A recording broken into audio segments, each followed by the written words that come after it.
Hello, D2C listeners. Today we're doing something a little different. We're featuring an episode from our sister podcast, the world's best email and retention podcast, lovingly known as TWIBURP. It's a must listen for anyone looking to maximize revenue from the customers they've already acquired.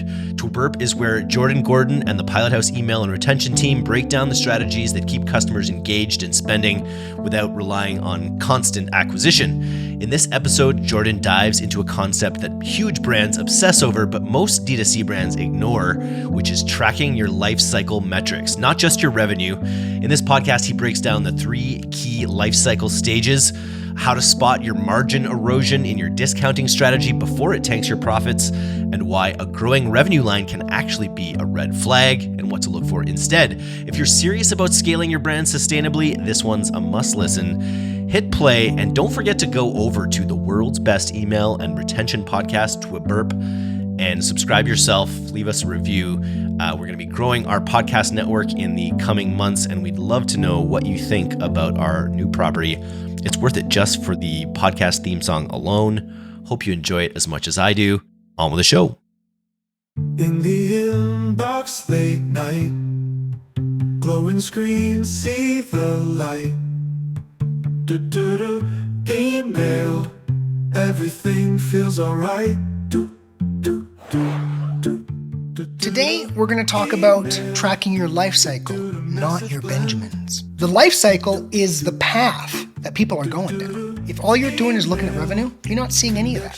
What is going to happen to your business? You can just see it in the numbers, but only if you crack open revenue and look under and look at the things that massive brands look at. You see your revenue going up. Is that always good? Not necessarily. 3 different life cycles that you're going to want to track. Promotional life cycle, customer life cycle, category life cycle. Follow these things to understand the quality of your revenue.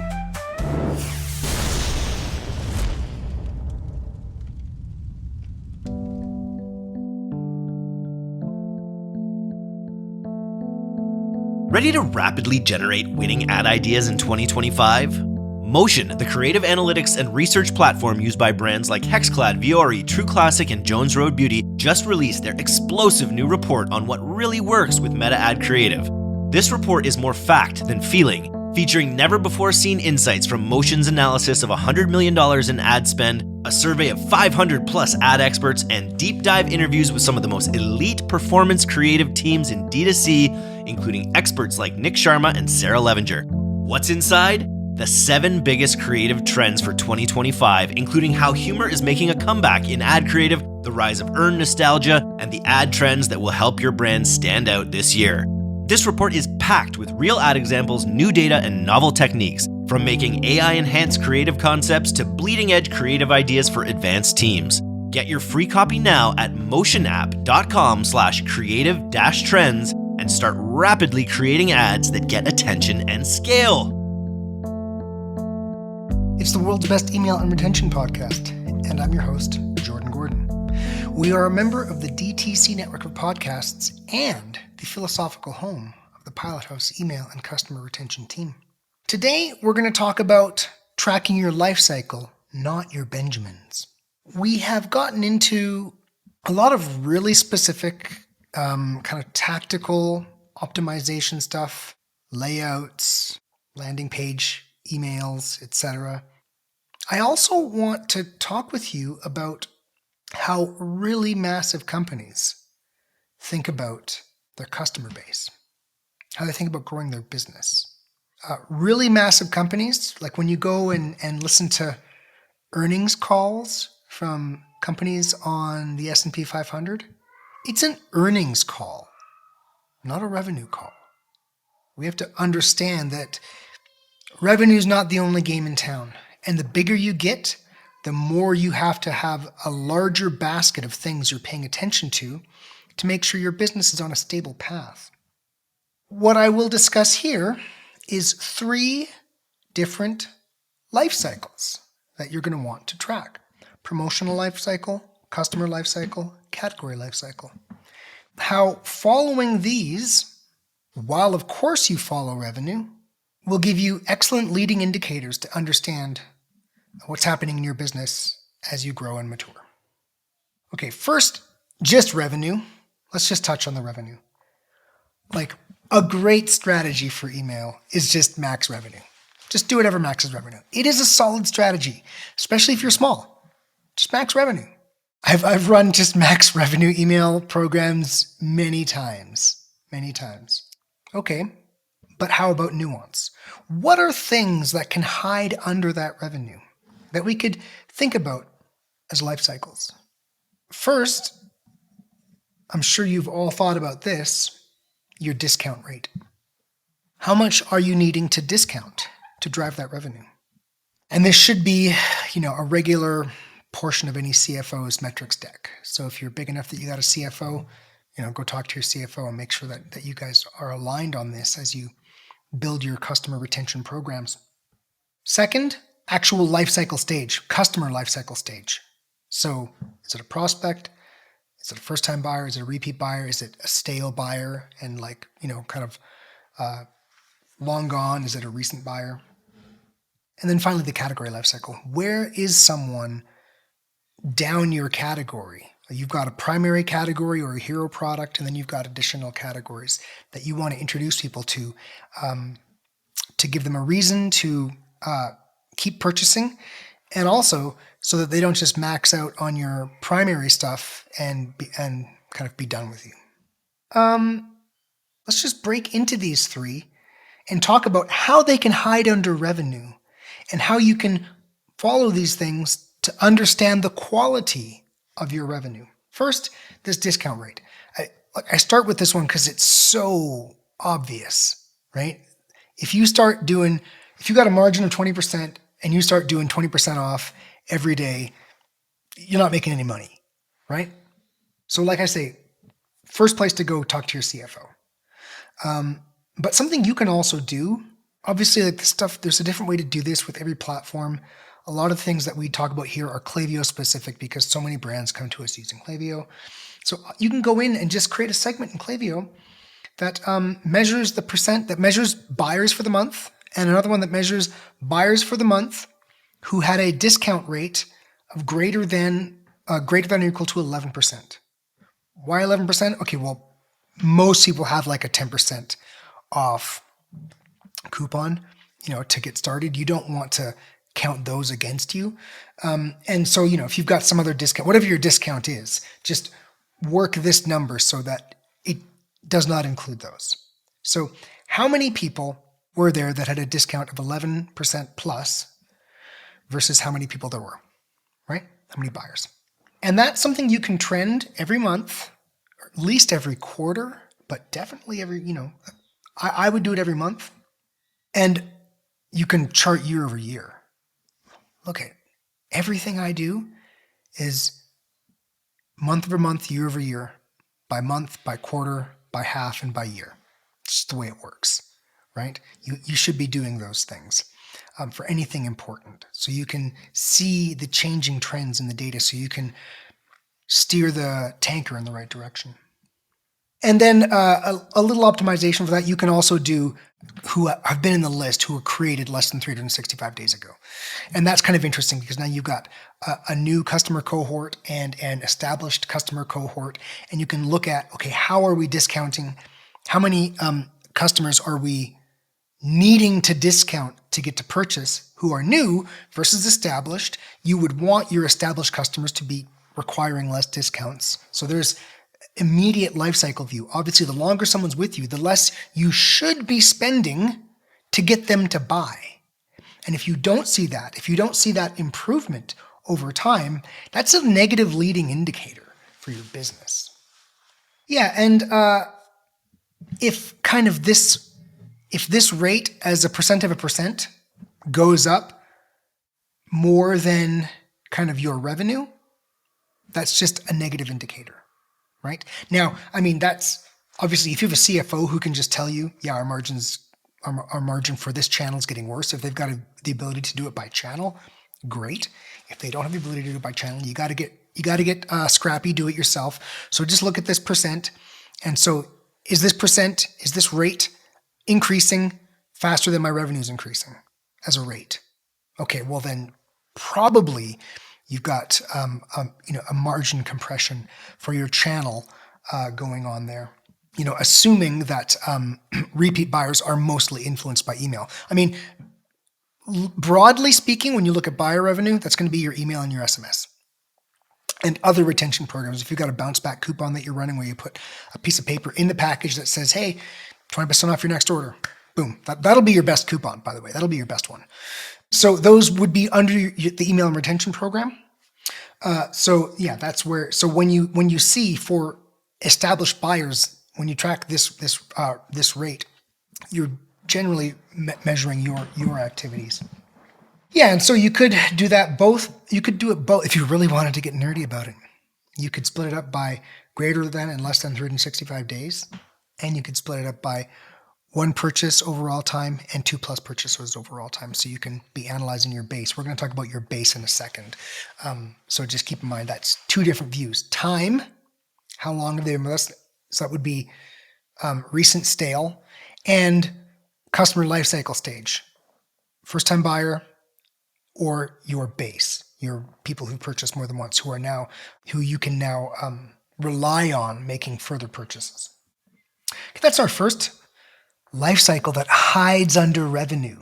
You see your revenue going up. Does that mean, is that always good? Not necessarily, right? Not necessarily. So big brands want to grow their base, right? Big brands want to spend as little on advertising as possible. So they want people who are likely to purchase without requiring a prompt. These are basically dedicated customers. They're your repeat customers. The simplest way to look at this is just your repeat customers. So if you've been listening to the World's Best Email and Retention Podcast, of course, you are splitting your list up into prospect and buyer, and maybe first-time buyer and repeat buyer. So what would your base be? The people who have purchased more than once, who are likely to repurchase, they have the lowest cost to acquire, and also the shortest time to reacquire. They will make a purchase sooner, right? After a purchase than a first-time buyer. They're just better. They're your customers, right? They're your loyal customers. Well, anyone who's purchased in the last 365 and has purchased 2 or more times ever is your base, right? That's the number you want to go up. So let's talk about the ways that kind of the base can interact with your revenue, okay? And let's think in the minds of these billion-dollar companies, right? Who don't like paying for new customers. I mean, we got to do it. I'm not saying ads is bad. Just saying you want to have the largest amount of your revenue coming from people who don't require ad spend, right? So if your revenue goes up, but your base shrinks, right? So you do a big campaign, bunch of revenue, right? And then at the end of the quarter, you look and you say, wow, our base is smaller. Look, this can happen, right? What are some reasons for that? One, what are some reasons or outcomes of that? First of all, it suggests that your marketing costs will increase because a larger share of your list is going to be people who have higher acquisition costs, and you are going to have to spend for new customers to fill the gap that's left by your base. So here's what you do. Let's say you got 100,000 addresses in the list. Go and look at it. You're going to see you got like 5,000 repeat buyers. Your base is this fraction, right? It's this awe-inspiring truth about customer retention, right? 5 to 10% of your list is going to be repeat customers. Most of every list is garbage. And by the way, we use segmentation that just treats that garbage as it is. Yeah, then after that, you're going to have your customers, which would be total customers would be maybe 20, 30%, and then the rest is just like a bunch of prospects, something like that. I mean, if you look at your active list, probably half customers, and 20% repeat, right? If we're looking at something, a shorter time period. So your marketing costs will likely increase if your base shrinks. Very simple, because those are the cheapest people to reactivate. Second, it suggests you got a strategy that's not building loyalists. If you increase your revenue and your base shrinks, You're just bringing in people and spinning your wheels. No one's actually hopping on the train and staying on the tracks, right?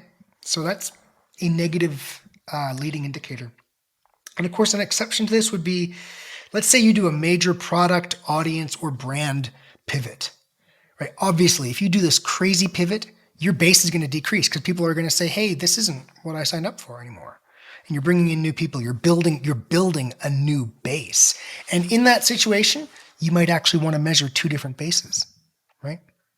A base, look for basically the new product, people who have purchased the new product, the new hero, the new front line, and people who have not purchased the new hero, the new front line. These are your two different bases. And so, okay, you're going to have your base shrink, the other one's growing.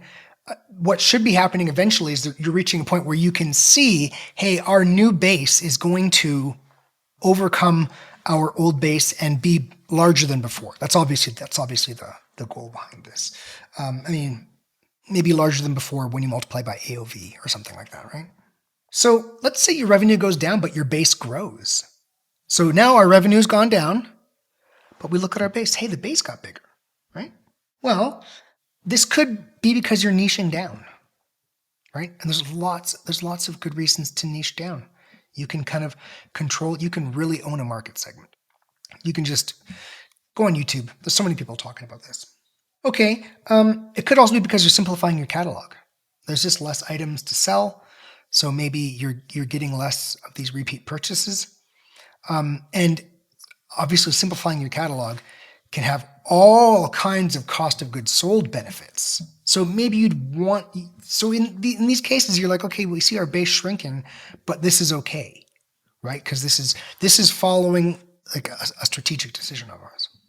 And importantly, don't only think about your base as an absolute number. Did the base grow? Did the base shrink? That's your go-to. It's the first place to go.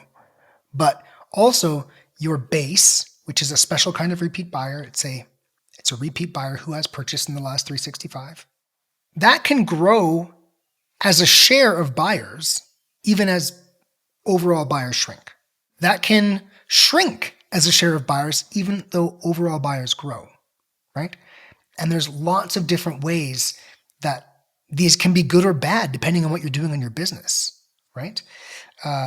So, some thoughts here. If you're doing a big ads push, a massive ads push, you are going to expect your base to shrink as a share of customers. And it's going to be okay. That's what you'd expect. Thereafter, you would want to see that base grow. The base should grow.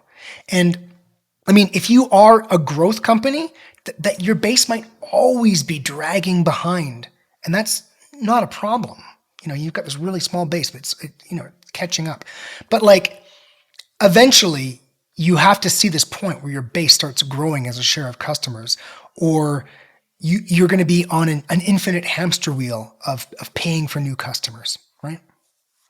So yeah, it's certainly okay for your base to shrink as a share of customers in some situations. Now, how do we think about that catch up? Well, if you do this big ads push, you could end up in a situation where your base as a share of customers is down year over year. But it should pretty much always be up on a 2-year stack. I'll say that again, your base as a percent of customers, that percentage should be up on a 2-year stack. If it's not up on a 2-year stack, then you've been spending and spending and spending on new customers, and your base has never caught up, and it's not a good look, right? Of course, there are crazy high growth companies. If we talk about a company that started 2 years ago, that might not be the situation. But if you're established, how can you be in a situation where you're pushing for 2 years and you haven't reached a situation where the base has grown as a share of the customers? It's just jet fuel, right? And it burns up. So there you can think about 2-year stacks, which is a really interesting way to think about your metric stack. Let's do the last one. I have discussed this kind of thing a bit with you before, but you've got your hero product in your core category, and then you've got additional categories, the ones that don't sell as much. It's your category life cycle. Obviously, people usually come in the hero and they progress to the secondary category. And if you've got a primary category and everyone just cleans you up for your primary category and you don't sell any of the other stuff, the accessories, the refills, if they just clean you up for your core stuff and never purchase any of that stuff, you just lost share of wallet. So you need to build a lifecycle marketing program that focuses on moving people down the catalog, not just cleaning out the primary one. So look at your percent of, it depends on how you want to do this, buyers. So we're talking about buyers here. This is a buyers discussion. So we can just do buyers. Buyers who have purchased secondary category versus buyers, right? Or maybe the percent of buyers who have purchased your hero product as a percent of buyers. Just two different ways to look at it. So if the percentage of your buyers or base, we are talking about repeat purchases, so this would probably be base, who have only purchased your core product or your core category, if that is growing faster than revenue, it means you're clearing out your essentials and no one's discovering the rest of your business. So why would you want to have those additional product lines if people aren't buying them, right? It's just you're spinning your wheels with those additional product lines. You must sell them or clean up your catalog, which we discussed will decrease your base. We just discussed that, right? Because there's less places for people to progress and experience more of your brand. So obviously the inverse is true. If this rate goes down as your revenue is increasing, right? Whether you're looking at your base for repeat buyers, whether you're looking at all buyers, right? And just saying who's purchased from one of my secondary categories, right? Out of all buyers.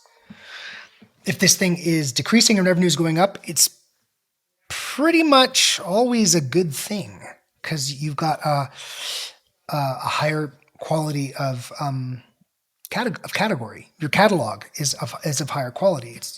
It addresses more of your customers' needs. If this thing is going up and revenue is going down, I don't know. It could mean a whole lot of things, right? So, yeah, track your life cycle, not your Benjamins. The life cycle is the path that people are going down, right? And you can just see it right in front of you. If all you're doing is looking at revenue, you're not seeing any of that. Look at all the things we just discussed that explain what is going to happen to your business. You can just see it in the numbers. But only if you crack open revenue and look under and look at the things that massive brands look at, right? Okay, entrepreneurs, executives, and spammers, have fun spamming. In the inbox late night, glowing screen, see the light. Email, everything feels alright.